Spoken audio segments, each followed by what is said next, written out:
আসসালামু আলাইকুম। আজকে 15ই জানুয়ারি 2025। আজকে আমার জন্মদিন।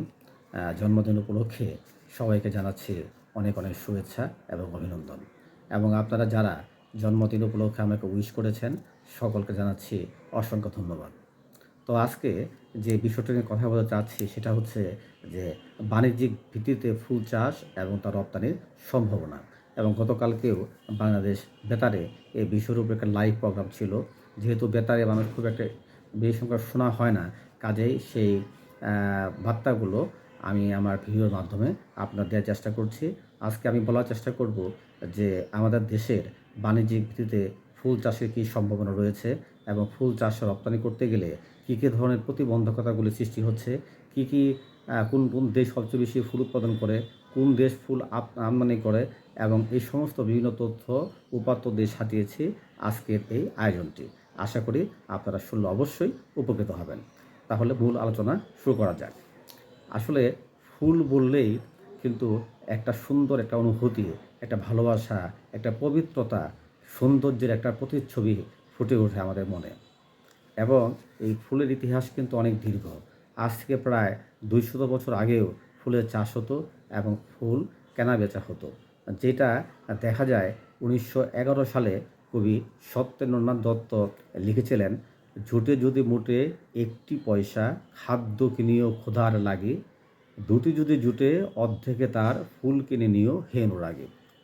তখনকার সেই ফুল আজকে আমাদের বাণিজ্যিক কৃষি চাষে পরিণত হয়েছে এবং আমাদের দেশ থেকে বিভিন্ন ফুল কিন্তু এখন উন্নত বিশ্বসহ বিভিন্ন দেশে রপ্তানি হচ্ছে।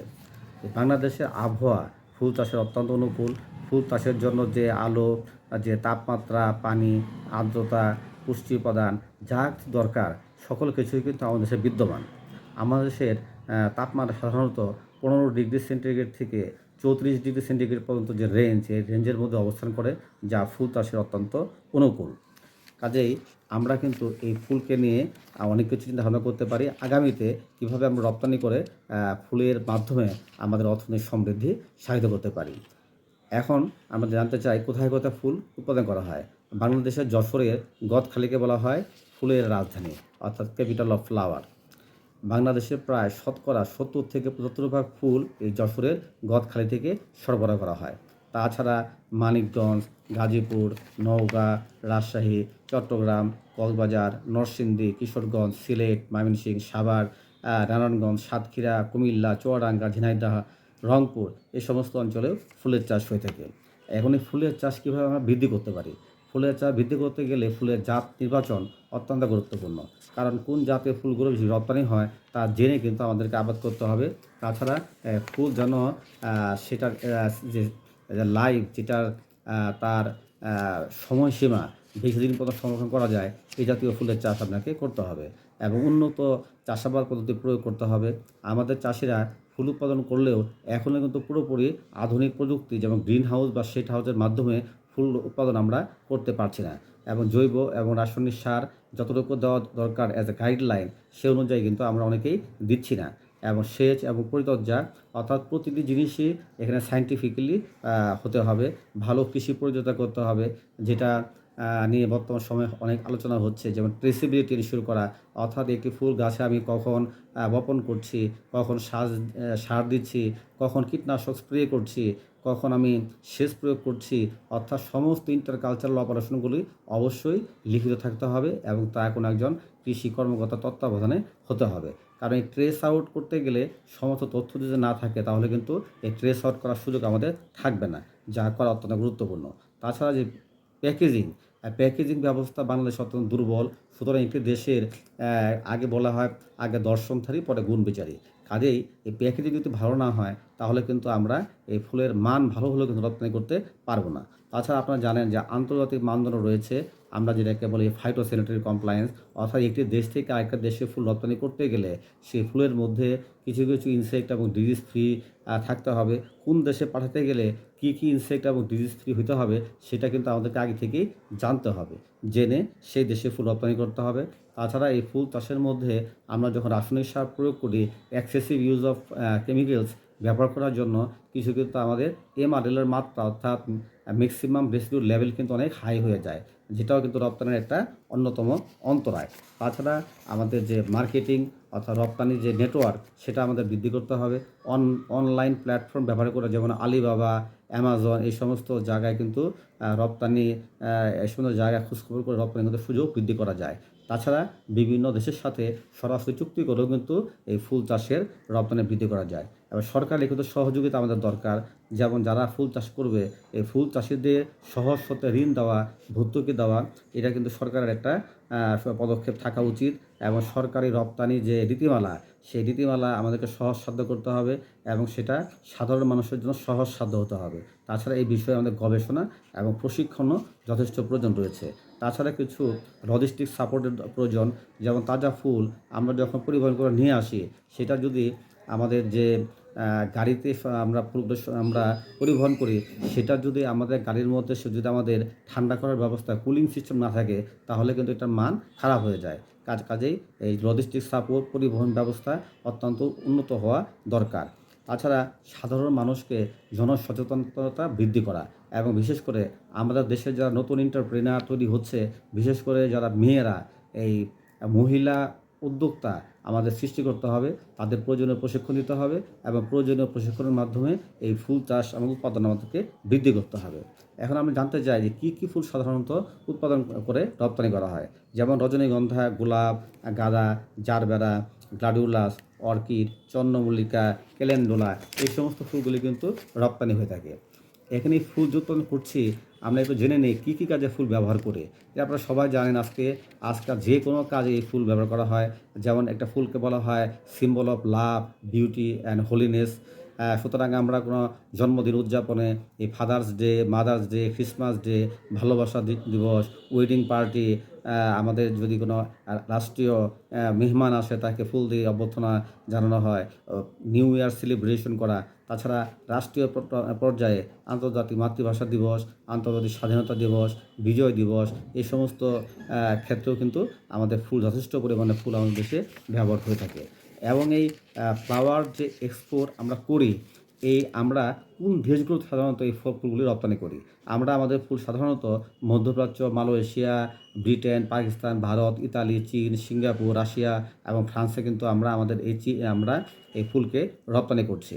এবং আপনারা হয়তো অনেকেই জানেন 2024 সালে অক্টোবর মাসে কিন্তু ঢাকা এয়ারপোর্টে অর্থাৎ শাহজালাল আন্তর্জাতিক বিমানবন্দরে রপ্তানি কার্গো কমপ্লেক্সে 2টি আধুনিক এক্স-রে মেশিন স্থাপন করা হয়েছে। অর্থাৎ সেখানে স্ক্যানিংয়ের একটা সুযোগ সৃষ্টি হয়েছে, যা আমাদের রপ্তানি কার্যক্রমকে আশা করি এবং গতিশীল করবে।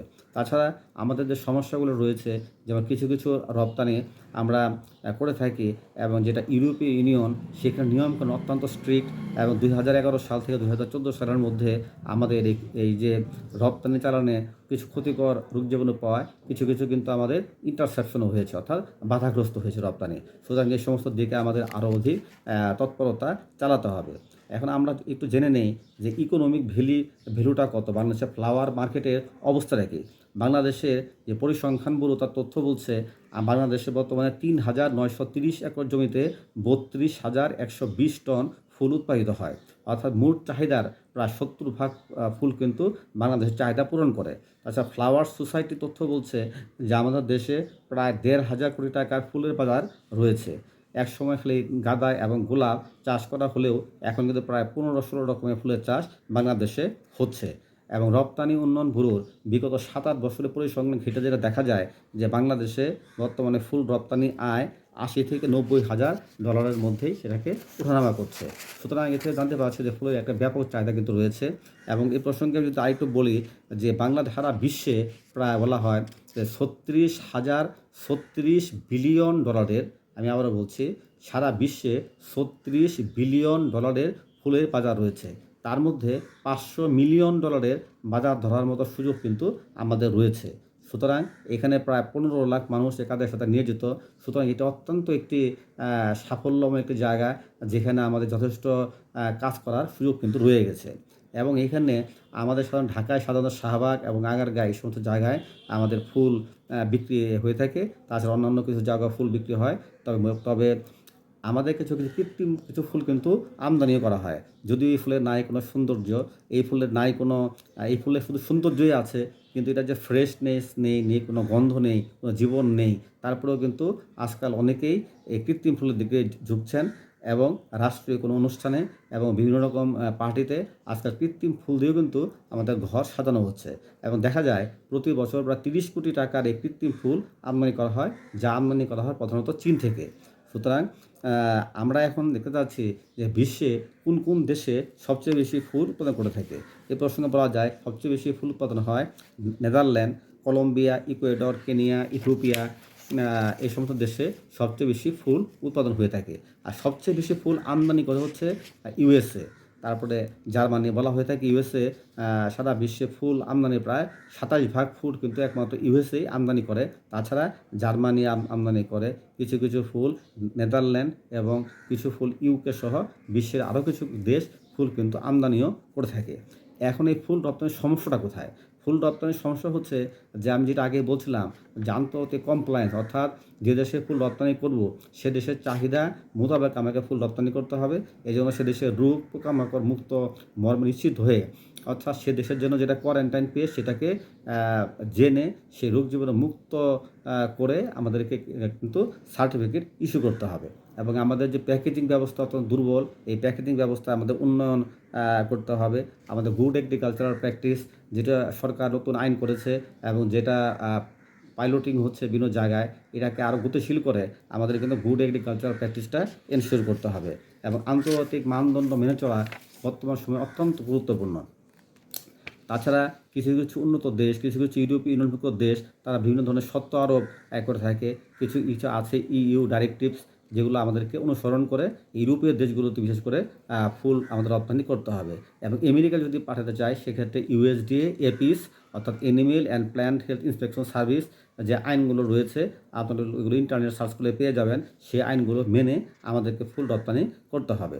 এবং পরিবহন এবং কিছু সমস্যা রয়েছে, অর্থাৎ কোল্ড স্টোরেজের সমস্যা রয়েছে। এবং এই সমস্ত সমস্যাগুলো সমাধান করলে আমরা কিন্তু ফুল রপ্তানি বৃদ্ধি করতে পারব। আরেকটা জিনিস হচ্ছে প্রশিক্ষণে কোনো বিকল্প নেই। সুতরাং প্রশিক্ষণ আমাদের অব্যাহত রাখতে হবে। আন্তর্জাতিক বাজার সংযোগ স্থাপন করা এবং আন্তর্জাতিক যে বাণিজ্য মেলাগুলি হয় সেগুলো অংশগ্রহণ করা এবং ফুল রপ্তানির যে সরকারি নীতিমালা সেটাকে আরও আধুনিক, সেটাকে আরও ব্যবসা বান্ধব করাও অত্যন্ত গুরুত্বপূর্ণ। কাজেই আমরা কিন্তু মোটামুটি একটা ধারণা পেলাম ফুল সম্পর্কে, যে বাংলাদেশে ফুলের কী পরিমাণ বাজার রয়েছে, কী কী ফুল উৎপাদন হয় এবং এই ফুল রপ্তানি করতে গেলে আমাদের কী কী প্রতিবন্ধকতা রয়েছে।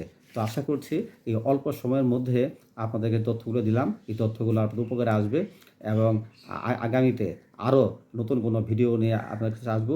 এবং ভিডিওটা ভালো লাগলে আপনারা লাইক এবং শেয়ার করার মাধ্যমে অন্যদেরকেও সেই মেসেজ জানিয়ে দিন, তাতে করে হয়তো আরেকজন উপকৃত হবে। সবাইকে ধন্যবাদ। আসসালামু আলাইকুম।